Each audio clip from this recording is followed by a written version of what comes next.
하나님의 말씀은 에베소 5장 21절로부터 31절까지 말씀입니다. 신약성경 315쪽입니다.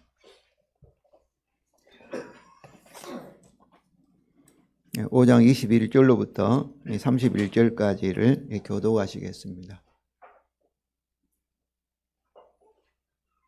5장 21절입니다. 그리스도를 경외함으로 피차 복종하라.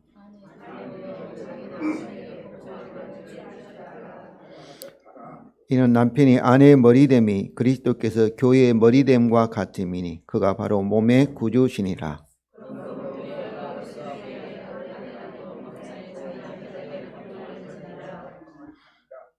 남편들아 아내 사랑하기를 그리스도께서 교회를 사랑하시고 그 교회를 위하여 자신을 주심과 같이 하라.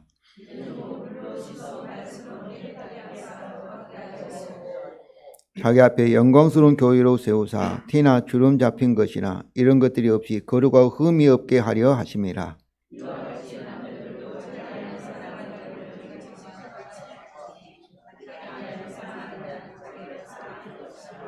누구든지 언제나 자기 육체를 미워하지 않고 오직 양육하여 보호하기를 그리스도께서 교회에게 함과 같이 하나니. 그러므로 사람이 부모를 떠나 그의 아내와 합하여 그 둘이 한 육체가 될지니.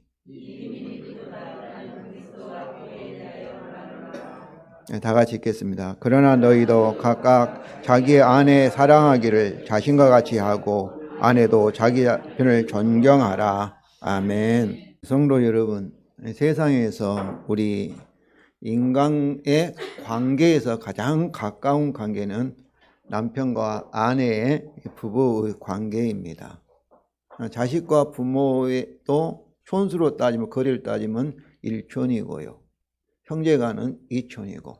그러나 부모의 남편과 아내 사이는 촌수가 없습니다. 무촌입니다.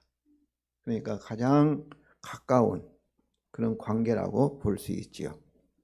그러나 오늘날 이런 가장 가까운 부부 관계는 가장 약한, 연약한 관계로 되어가고 있습니다. 하루에 3쌍이 결혼하면 하루에 1쌍이 헤어지는 추세이며 또 오늘날 결혼하지 않고 홀로 살아가려는 젊은이들이 사람들이 많아지고 있습니다. 이것은 결혼과 가정에 대한 우리의 인식이 여러 가지 이유로 변화되었기 때문입니다. 정말 부부 관계가 이렇게 연약한 관계일까요? 아주 쉽게 헤어지고 또 해도 그만 안 해도 그만이라는 그런 관계일까요? 성경은 결코 그렇지 않다고 말합니다. 예수님은 창세기 2장 24절을 인용하시면서 그 결과를 하신 말씀이 마태복음 19장 6절입니다. 그런즉 그러므로 이제 둘이 아니요 한 몸이니 그러므로 하나님이 짝지어 주신 것을 사람이 나누지 못할지니라. 이처럼 주님은 하나님께서 부부 관계를 하나의 몸으로 하나의 짝으로 지어주신 것이기 때문에 사람이 이 관계를 나눌 수 없는 가장 강한 이 관계라는 것을 말씀하신 것입니다. 또한 구약 성경은 하나님과 그의 언약 백성인 이스라엘 관계를 이 결혼으로 이렇게 비유하고 표현합니다. 에스겔서 16장 8절부터 14절에도 그러고 그리고 호세아의 이 부부 관계로도 비유하고 호세아서 1장 16절부터 20절 우리 다 같이 읽겠습니다. 여호와께 이르시되 그날에 내가 나를 내 남편이라 일컫고 내가 너에게 장가들어 영원히 살되 공의와 정의와 은총과 긍휼히 여김으로 내게 장가들며 진실함으로 내게 장가들리니 내가 여호와를 알리라. 그러니까 여호와를 아니 내가 알고 있어요. 하나님은 언약 백성이잖아요. 여호와를 어떻게 알라는 거예요? 여호와는 내 남편이고 우리는 여호와의 아내와 같이 이렇게 밀접한 이 관계로 하나님을 알으라는 거예요. 그러니까 하나님과 우리 관계, 특별한 하나님과 언약 관계가 오늘 호세아서 1장을 보면은 무엇으로 표현한 거예요? 우리 세상에서 결혼하여서 남편과 아내와 같은 이 부부 관계로 이렇게 표현하고 있습니다. 그러므로 이처럼 오늘 호세아서나 에스겔서에서는 참으로 그들이 바벨론으로 포로로 되어 있는 상태에서 주신 말씀이에요. 이처럼 하나님의 정말로적인 구원을 그의 영원한 결혼으로 설명할 정도로 우리의 부부 관계는 아주 소중하며 강한 관계입니다.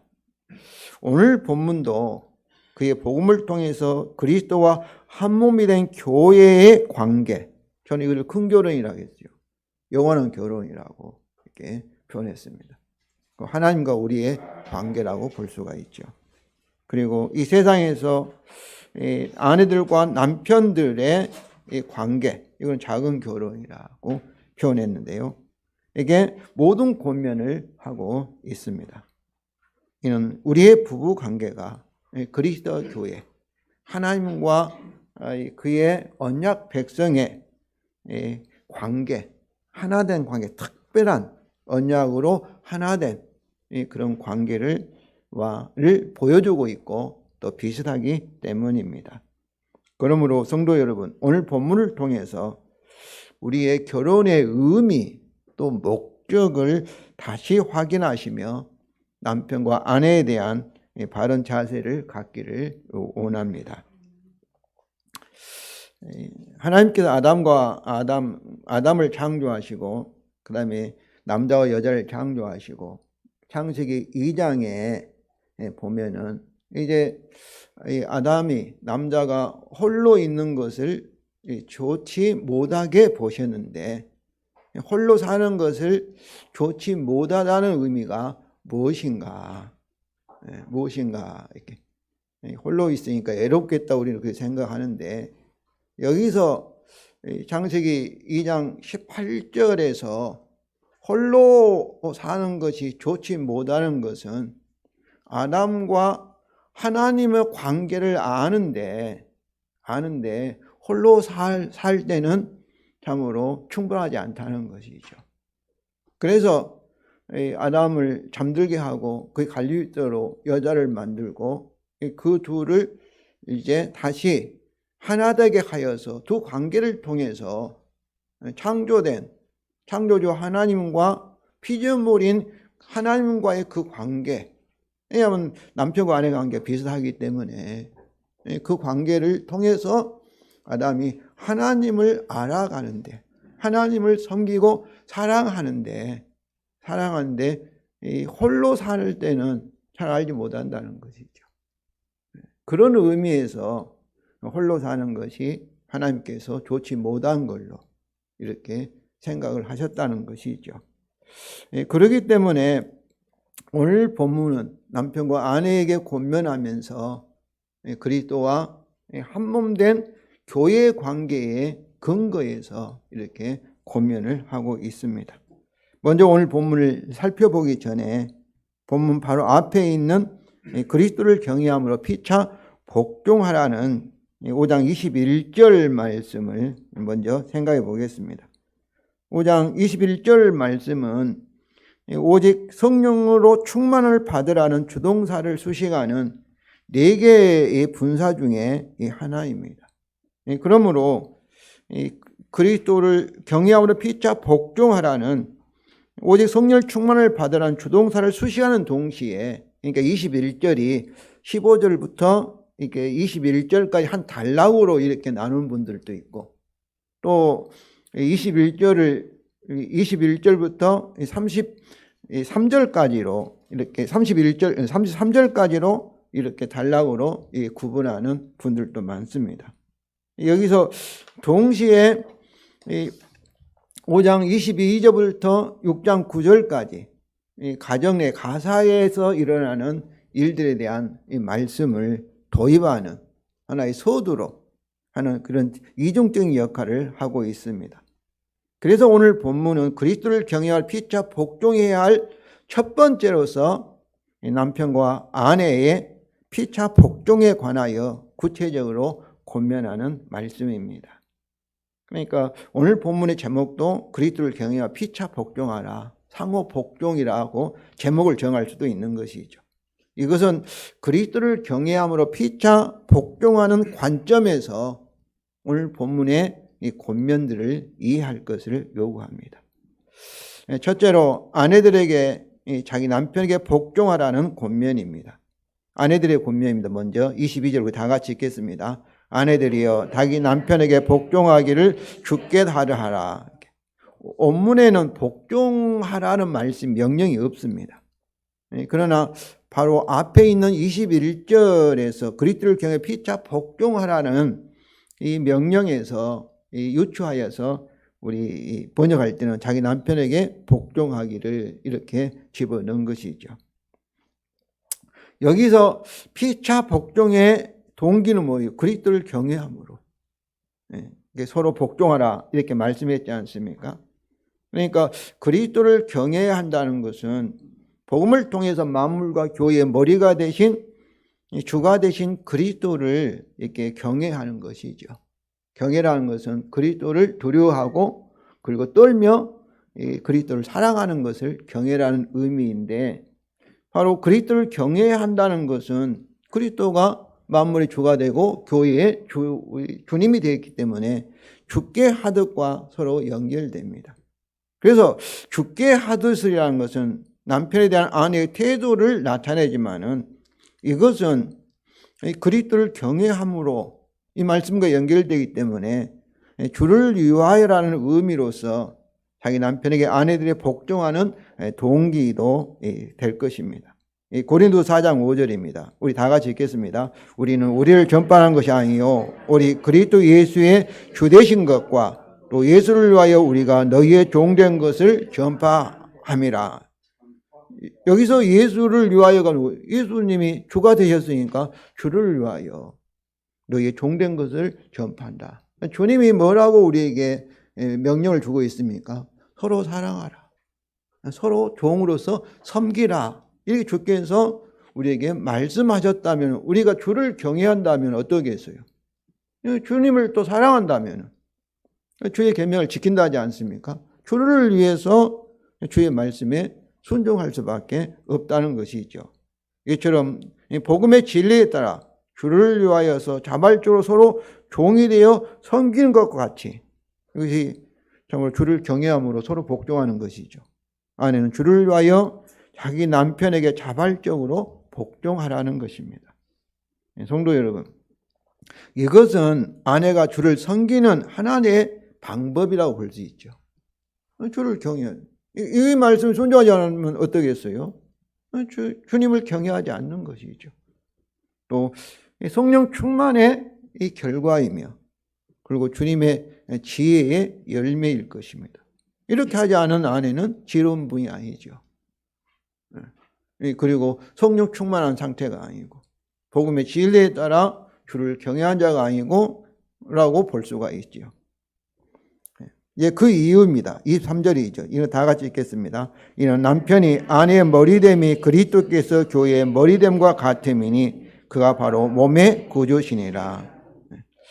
그리스도의 교회의 머리됨과 같이 남편이 아내의 머리가 되기 때문에 아내들은 자기 남편에게 복종하여야 한다는 것입니다. 여기 머리라는 것은 이 지도자, 또 이렇게 통치자, 또 책임자, 대표자라는 그런 의미가 있죠. 우리 몸에서 머리라고 생각하면 되죠. 우리 몸에 여러 지체가 손과 발이 있는데 이 머리의 역할을 하고 있다는 것이죠. 그러나 바울은 교회의 머리됨을 뭐라고 설명합니까? 그가 바로 몸의 구주신이라 이렇게 표현합니다. 이게 몸의 머리다, 이렇게 몸의 통치하고 그 머리됨이 뭐라는 거예요? 구주, 구원자로서의 머리라는 것이죠. 이것은 그의 교회의 머리됨이 세상의 지배자나 통치자 같은 것이 아니라 바로 뭐예요? 그의 몸의 구주로서의 머리됨이다. 구주로서의 지도자다. 구주로서의 이 권위다 이렇게 의미합니다. 그러면 이 구주는 뭐겠어요? 여기서 이 구주는 그의 십자가의 이 복음을 통해서 죄인들을 구원하여서 그들을 자기의 몸이 되게 하셨고, 그리고 현재도 그의 몸의 머리로서 그의 몸을 자라게 하시며 사랑 안에서 스스로 세워지게 하시는 분이라는 것이죠. 개인적으로는 그의 십자가의 피를 통해서 믿음으로 우리 죄를 사하여서 이 칭의의 구원을 주시고, 그리고 성령을 통해서 현재도 우리를 주님을 닮아가는, 우리를 거룩하게 만들어가는 그런 분이시고, 성화 구원이죠. 마침내는 참으로 이 재림을 통해서 우리가 어떻게 주님과 같이 완전히 참으로 영광스러운 그런 존재로 우리를 구원하시는 분이시다는 것이죠. 그래서 성도 여러분, 그의 몸의 구주로서의 이 머리됨은 계속해서 오늘 본문에서 25절부터 30절에도 계속해서 설명해 가고 있습니다. 이 아내들의 복종의 성격입니다. 24절 우리 다 같이 읽겠습니다. 그러므로 교회가 그리스도에게 하듯 아내들도 범사에 자기 남편에게 복종할지니라. 우리말 성경은 원래 이 그러므로가 그러나라는 이 의미입니다. 그런데 그러므로 해서 결론적으로 그냥 아내가 남편이 아내의 머리가 되므로 그리스도가 교회의 머리가 된 것처럼 아내들은 복종하라고 결론적으로 이렇게 번역을 한 것인데, 오늘 저는 그러나는 뭐겠어요? 앞의 내용과 조금 다른 반의적인 그런 의미로 저는 그대로 이해하고 싶습니다. 왜냐하면은 우리는 남편의 아내의 머리됨과 그리스도의 교회의 머리됨이 같지요. 같은 의미가 있습니다. 그러니까 그리스도가 그의 교회의 머리됨과 같이 남편도 아내의 머리된다는 점은 서로 유사한 면이 있습니다. 그러나 차이가 있다는 것이죠. 차이가 있는 거죠. 왜냐하면은 그리스도의 교회의 머리됨은 그의 복음을 통해서 완전하며 영원한 머리됨이라고 할 수 있습니다. 그러나 자기 아내에 대한 남편의 머리됨은 어때요? 사실 아내도 이렇게 죄인이었고, 그리고 남편도 죄인인데 그리스도의 은혜의 복음을 통해서 우리가 구원을 받았지만 아직도 우리 구원이 완성되지 않고 있습니다. 실제로 저도 이렇게 이 남편이지만 제 자신을 볼 때 부족함이 많아요. 불완전함이 많죠. 실제로는. 그리고 우리가 이 세상 남편과 아내의 관계는 이 세상에 있는 동안만 이렇게 우리가 이렇게 가는 이 임시적인 그런 관계라고 볼 수가 있습니다. 영원히 내 아내에 내가 머리 된다, 그것은 아니죠. 주님 재림하면은 그때는 우리가 어떻게 될지 모르겠어요. 저는 그때는 남편과 아내 그런 관계보다도 주 안에서 형제 자매로서 완전히 하나된 그런 동등한 그런 관계가 될 거라고 저는 생각합니다. 이런 차이점이 있기 때문입니다. 그래서 이것은 이런 차이에도 불구하고 교회가 그리스도에게 하듯 아내들도 범사에 자기 남편에게 복종하라는 것입니다. 여기서 이 교회가 그리스도에게 하듯은 뭐겠어요?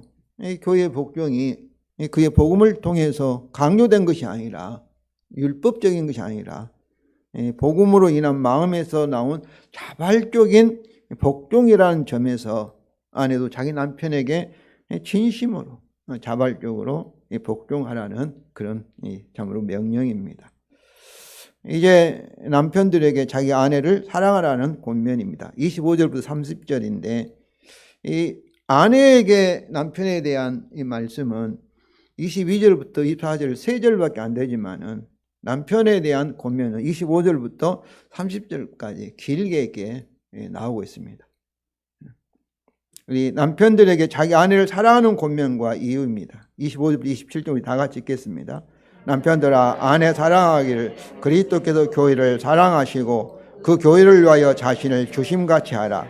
이는 곧 물로 씻어 말씀으로 깨끗하게 하사 거룩하게 하시고 자기 앞에 영광스러운 교회로 세우사 티나 주름 잡힌 것이나 이런 것들이 없이 거룩하고 흠이 없게 하려 하심이라. 여기서 이 남편들에게 이 아내들에게 자기 남편에게 복종하라는 이 명령에 따라서 남편들에게는 자기 아내를 다스리라 이런 권면이 나올 것으로 예상되지요. 논리적으로 그래야 되잖아요. 복종하라 했으니까 남편 아내를 다스리라 이렇게 생각할 수 있지만은 오히려 오늘 본문은 자기 아내를 사랑하라는 명령이 24절과 28절에 두 번이나 이렇게 나오고 있습니다. 그것도 어떻게 사랑하는 거예요? 그리스도께서 교회를 사랑하시고 그 교회를 위해서 자신을 주심과 같이 아내를 사랑하라는 것입니다. 그러니까 교회를 자신을 주셨다는 건 무엇을 가리키는 거예요? 십자가에서 자기 생명을 이렇게 내놓으신 희생적인 사랑, 아가페 사랑을 말하고 있습니다. 그러니까 남편들에게 자기 아내를 사랑할 때는 뭐 한 거예요? 이기적으로 자기 자신의 유익을 위해 자기 자신을 아내를 위해서 희생하면서 이런 사랑을 베풀라는 것이죠.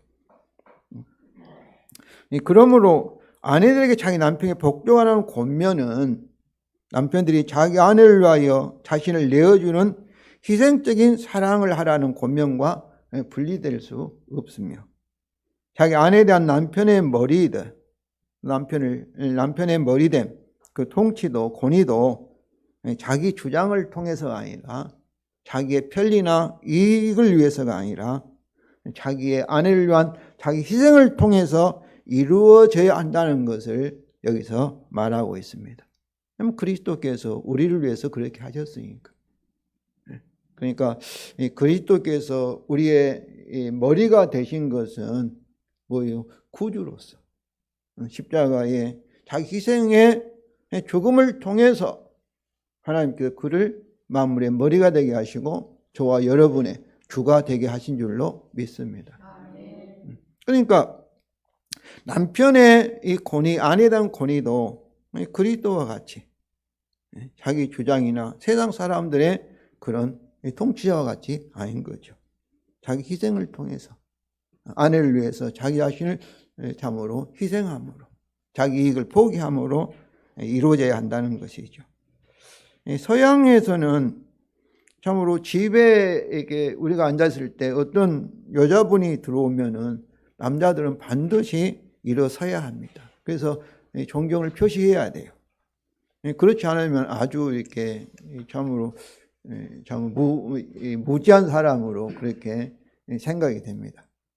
그리고 항상 여인들이나 아내들에게 먼저 양보해야 합니다. 우리가 영화 같은 데 보면 배가 침몰할 때도 어때요?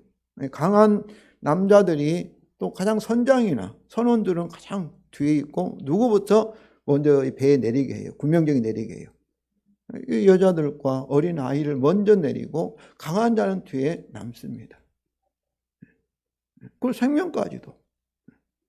그리고 택시에 내릴 때도 남편이 먼저 내려서 반드시 아내가 내릴 때 문을 열어줘야 해요. 그렇지 않으면은 그 옆에 있는 참으로 백인 남성들이 아주 힘들어해요. 아주 야만인 같이 그렇게 해요.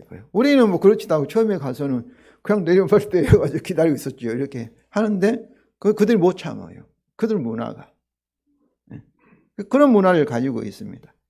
이것이 남편들은 아내를 위해서 희생하는 사랑을 보여주면서 아내의 머리됨의 권위를 행사한다는 기독교의 문화의 모습이라 생각합니다. 즉 아내에 대한 남편의 머리됨은 아내를 섬기는 종으로서의 권위라는 것이죠. 이는 우리 주 예수 그리스도께서 그렇게 하셨기 때문입니다. 그러므로 남편들로서 자기 아내 사랑하기를 그리스도께서 자기 교회를 사랑하듯이 사랑하시기를 바랍니다. 특별히 그리스도의 교회의 머리됨을 그가 바로 몸의 구주이시라고 설명한 것 같이 바울은 여기서도 세 개의 목적절을, 희나절을 사용하여서 그의 교회에 대한 이 그리스도의 사랑을 설명을 합니다. 26절, 27절에 설명하고 있죠. 첫째는 26절인데요. 물로 씻어 말씀으로 깨끗하게 하사 거룩하게 하시기 위해서입니다. 그래서 교회를 사랑하시고 그 교회를 자기 몸을 주셨던 목적은 뭐예요? 물로 씻어 말씀으로 깨끗하게 하사 거룩하게 하시기 위해서라는 것이죠. 여기서 물은 세례를 가리키고 말씀은 그리스도의 복음의 진리를 의미할 것입니다. 그리고 깨끗하게 하사와 거룩하게 하신다가, 깨끗하게 하사는 이제 부정과거 분사인데 거룩하게 하신다가 부정과거라는 것은 과거에 일어난 사건들을 이렇게 나타내잖아요. 그의 복음과 세례를 통하여서 과거에 일어난 사건, 곧 그의 복음으로, 그의 피로 우리 죄를 씻고 우리를 의롭고 거룩하게 하신 사건에 초점을 두면서 말씀하고 있습니다. 둘째 목적은 자기 앞에 영광스러운 교회로 세우시기 위해서입니다. 27절 전반절이죠. 세운다도 부정과거로서 현재도 그리스도께서 저와 여러분을 그의 영광스러운 신부로, 아름다운 신부로 세우시기를 원하고 계시고, 그리고 미래에 요한계시록 22장에 있는 것처럼 일어날 사건들을 가리키고 있습니다. 우리도 예수 그리스도 같이 영광스러운 모습으로 참으로 우리가 구원을 받아서 그리스도 앞에 서게 될 것을 여러분 믿으시기를 바랍니다. 이걸 누가 하신다는 거예요? 주님이 이것을 위해서 십자가에서 죽으셨다는 거예요. 이 말씀을 다른 말을 말하면 십자가의 복음의 목적이라는 거죠. 우리를 구원하신다, 그런 의미이죠. 마지막 셋째는 27절 하반절인데, 티나 주름 잡힌 것이나 이런 것들이 없이 거룩하고 흠이 없게 하시기 위해서입니다. 티라는 것은 또 주름이라는 것은 주름 잡으면 이렇게 예쁘지 않잖아요. 성형수술 예쁘게 성형수술 많이 하잖아요. 팀이라는 것은 얼룩이로 말하잖아요. 그런 것도 없지 어쩌요. 거룩하고 흠이 없이 하기 위해서 그리스도께서 교회를 위해 자기 몸을, 자기 자신을 주셨다는 거죠. 그런데 여기서 거룩하고 흠이 없게 하신다는 것은 현재형입니다. 현재 하고 계심을 말하고 있는 거죠. 그리스도 그 교회에 하고 계시는 사랑을 가리킵니다. 현재. 그래서 이 고린도 후서 3장 18절에 그의 영광을 보매 우리가 영광에서 영광에 이른다고, 이는 성령으로, 그의 영으로 말미암음이라 말하고 있어요. 성령을 통해서 우리를 거룩하게, 흠도 없고 점도 없는 거룩하게 만들고 계심을 여러분 믿으시기를 바랍니다. 골로새 1장 21, 23절도 이것을 말하고 있습니다. 우리 다 같이 읽겠습니다. 이제는 그의 육체의 죽음으로 말미암아 화목하게 하사 너희를 거룩하고 흠이 없고 책망할 것이 없는 자로 그 앞에 세우고자 하셨으니, 만일 너희가 믿음에 거하고 더 위에 굳게 서서 너희 들은 바 복음의 소망에서 흔들지 아니하면 그리하리라. 그러니까 그의 육체의 죽음은 뭐예요? 십자가죠. 그리스도께서 우리를 위해서 자기 자신을 십자가에서 희생하신 것은 뭐예요? 그 목적이 뭐예요?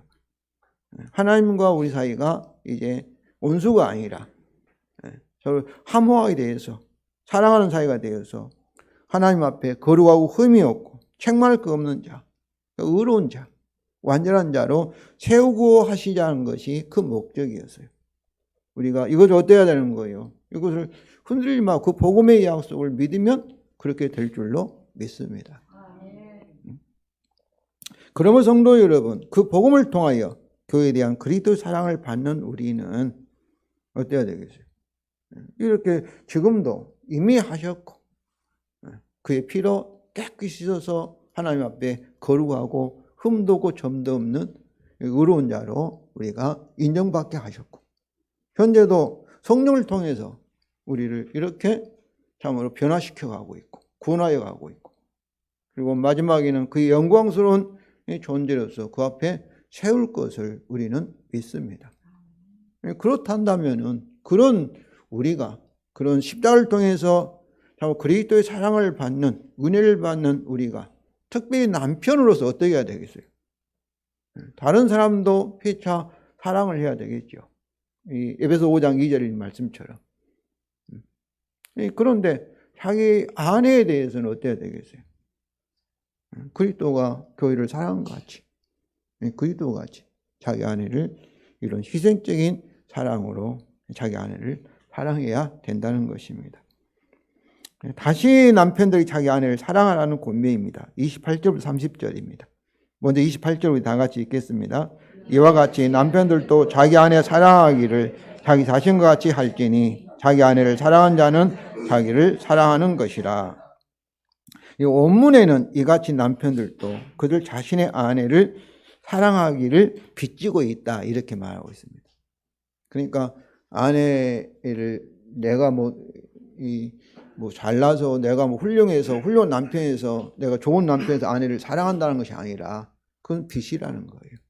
근데 이같이라는 말은 뭐겠어요? 이와 같이 바로 앞에서 했던 말씀이에요. 앞에서 했던 말씀.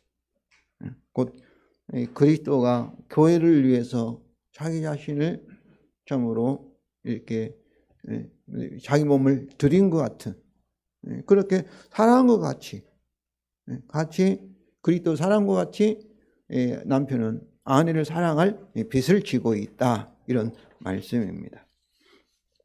그런데 여기서 남편들이 자기 아내를 사랑하는 빚에 대한 권면의 근거를 이같이가 가리키는 그리스도의 교회의 사랑에다가 여기서는 이 28절에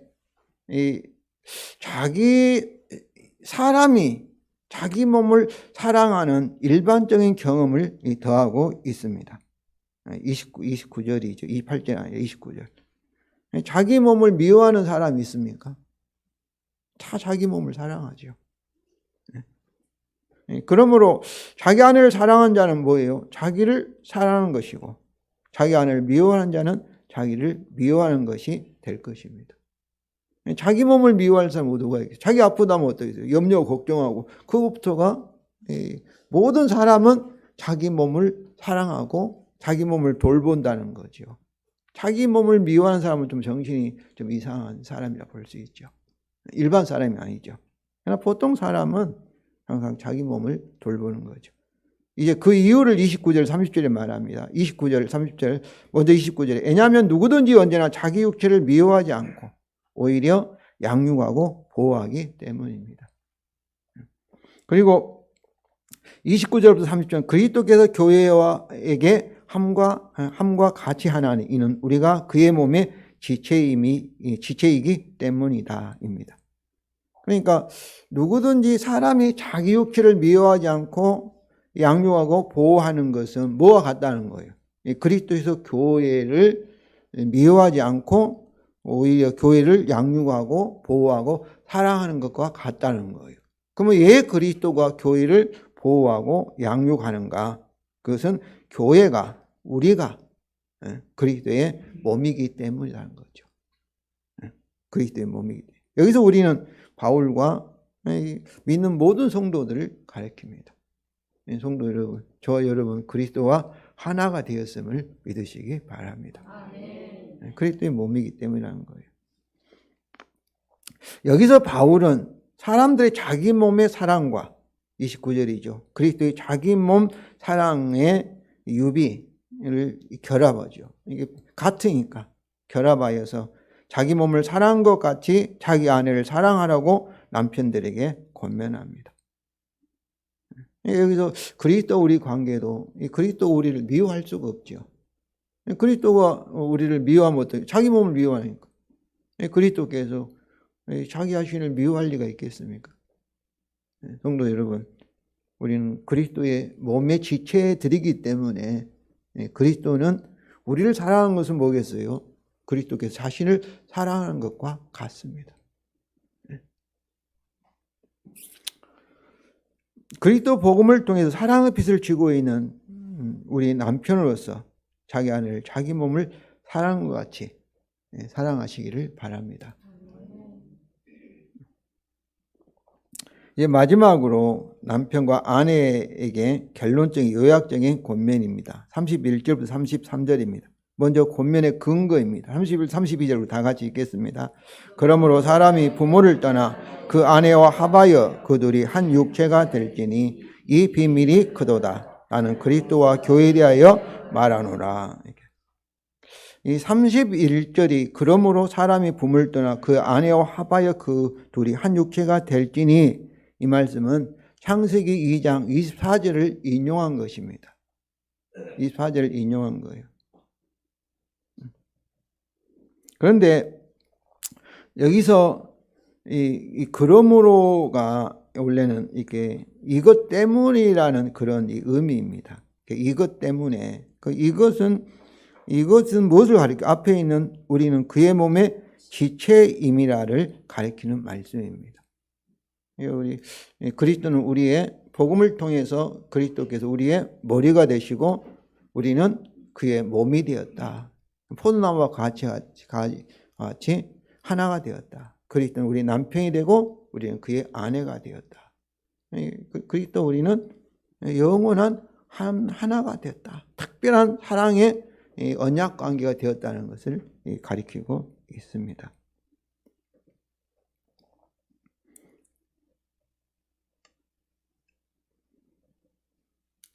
그런데 그러므로 이렇게, 그런데 창세기 2장, 우리 창세기 2장 한번 보시죠. 2장도 이렇게 3쪽입니다. 구약성경 3쪽에 보시면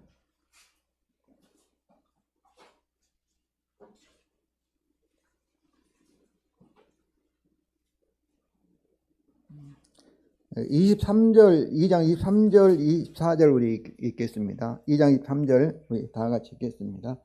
아담이 이르되 이는 내 뼈 중에 뼈요 내 살 중에 살이라. 이것을 남자에게 취하였은즉 여자라 부르리라 하니라. 이러므로 남자가 부모를 떠나 그의 아내와 합하여 둘이 한 몸을 이룰지로다. 그러면 여기서 이러므로도 이것 때문에 그런 뜻이에요. 그럼 무엇을 가리키겠어요? 23절에 이는 내 뼈 중에 뼈요 살 중에 살이라.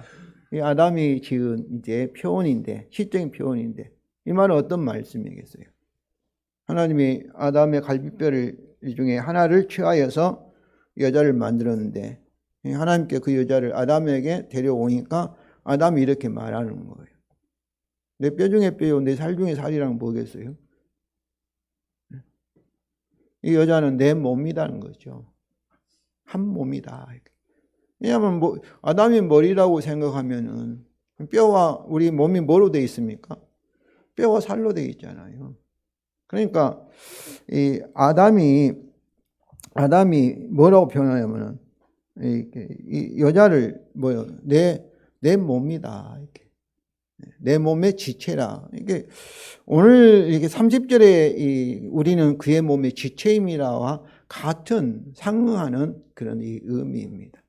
상하는 의미예요. 그러니까 제가 설교를 하면서 서론 부분에서 18절에 여호와 하나님이 이르시되 사람이 혼자 사는 것이 좋지 아니하니 내가 그를 위하여 돕는 배필을 지으리라 했을 때, 혼자 사는 것이 좋지 아니한다는 건 어떤 의미겠어요? 바로 하나님과 우리 사람의 관계를 이해하는데 혼자 사는 데는 도움이 안 된다는 거죠. 그래서 이것을 이해하는데, 하나님과 우리의 서로 이렇게 결혼과 같이 하나님 우리의 장가들고 우리는 그의 아내가 되는 이런 결혼 비유를 통해서 하나님과 우리 창조함을 받은 사람의 관계를 이해하는데 뭐예요? 아담을 잠들게 하고 그의 배필로 짝을 만들어서, 참으로 아내를 만들어서 한 몸 되게 할 때 하나님과 우리가 참 머리와 그의 몸의 지체의 관계처럼 아주 이렇게 하나된 특별한 사랑의 관계인 것을 보여주는 것이 뭐겠어요? 결혼의 목적인 것이죠. 하나님의 결혼 제도를 만드는 거죠. 그래서 이것 때문에 이 말은 아담과 남자와 여자가 이 머리와 뭐예요? 그의 몸, 내 뼈 중에 뼈요 살 중에 살이라는 이 하나다. 바로 이것을, 이 관계를 이 경험과 이 생활을 통해서 깨닫도록 하기 위해서 하나님께서 이렇게 이러므로 남자가 부모를 때 그 아내와 합하여 둘이 한 몸을 이룰지로다라는 결혼의 제도를 하나님께서 만드셨다는 것이죠. 여기서도 마찬가지입니다. 오늘 본문으로 돌아와서 이것 때문에 이것은 우리는 그의 몸의 지체임이라를 가리키죠. 창세기 2장 24절에서는 그러므로 이러므로 이것 때문에 그것은 아담이 고백해 내 뼈 중에 뼈요 내 살 중에 살이라. 여자가 나의 몸이다. 나의 지체다. 이것을 가리킨 것 같이, 그래서 그의 복음을 통해 우리가 그의 몸의 지체들인 그리스도와 우리의 영원한 연합, 결혼 때문에 창세기 2장 24절의 인용대로 사람이 부모를 떠나 그 아내와 합하여 그들이 한 육체가 될지라는 결혼의 제도를 하나님이 창조하셨다는 것입니다. 그의 복음을 통해서 그리스도와 교회의 영원한 큰 결혼, 하나님과 우리의 관계가 우리의 작은 결혼의 원형이며, 그리고 우리 결혼은 그것을 보여주는 하나의 그림자, 모형이라고 할 수 있습니다. 그래서 바울은 창세기 2장 24절의 인용인 31절에 대하여 이 비밀이 크도다 이렇게 외치고 있습니다. 그러나 나는 그리스도와 교회에 대하여 말하노라 이렇게 말하고 있습니다. 여기 비밀이라는 것은 이전에는 감춰진 하나님의 경륜, 뜻, 창세전에 하나님이 세우신 가지고 계시는 하나의 목적이겠으나 이제는 그리스도 안에서 우리에게 알려진 것을 의미하는데, 그의 복음을 통해서 그리스도 안에서 만유가 하나가 되는 영원한 통일을 가리키고 있습니다. 그래서 에베소서는 1장 9절, 3장 3절, 4절, 9절, 6장 19절 하나 되는 것, 한 가정이 되는 것, 하나의 건물이 성전이 되는 것, 한 사람, 한 육체가 되는 것. 이것이 아주 이렇게 하나님의 뜻이요 경륜이고, 하나님께서 이건 무슨 관계죠? 사랑의 이 가정이죠. 사랑의 공동체라고 볼 수 있죠. 그래서 에베소 1장 9절과 10절을 우리 다 같이 읽겠습니다. 그의 뜻의 비밀을 우리에게 알리신 것이요 그의 기뻐함을 따라 그리스도 안에 때가 찬 경륜을 위하여 예정한 것이니 하늘에 있는 것이나 땅에 있는 것이 다 그리스도 안에서 통일되게 하려 하심이라. 그러니까 이 구절은 뭐겠어요? 하나님의 뜻, 하나님의 계획, 하나님의 경륜이 뭐라는 것을 말씀하시고, 그 하나님의 경륜, 이 비밀이 뭐예요? 하늘에 있는 것, 땅에 있는 것 다 그리스도 안에서 통일되게 하려 하는 것입니다.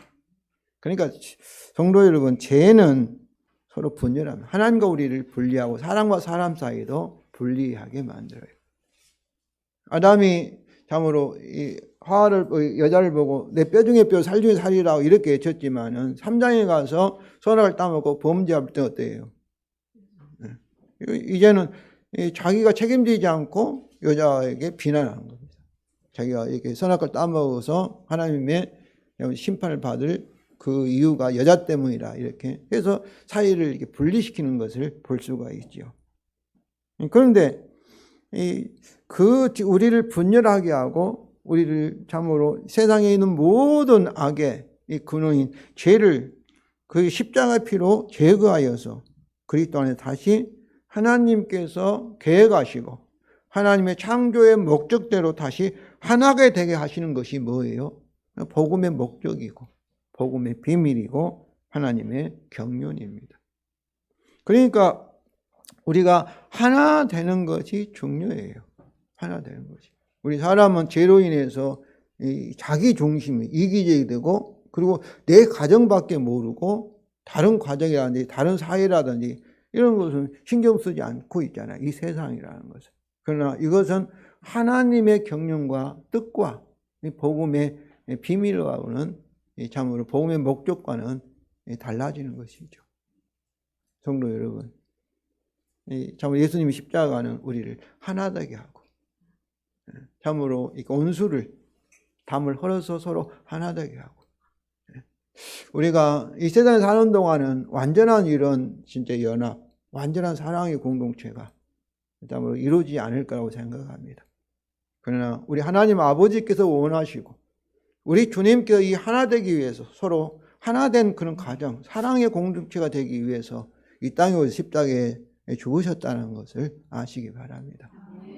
그래서 우리가 서로 하나 되고 서로 연합하는 것에 우리 어때야 되겠어요? 그걸 목표로 하고 기도하고 또 그렇게 할 수 있도록 우리가 노력을 해야 되지 않겠어요?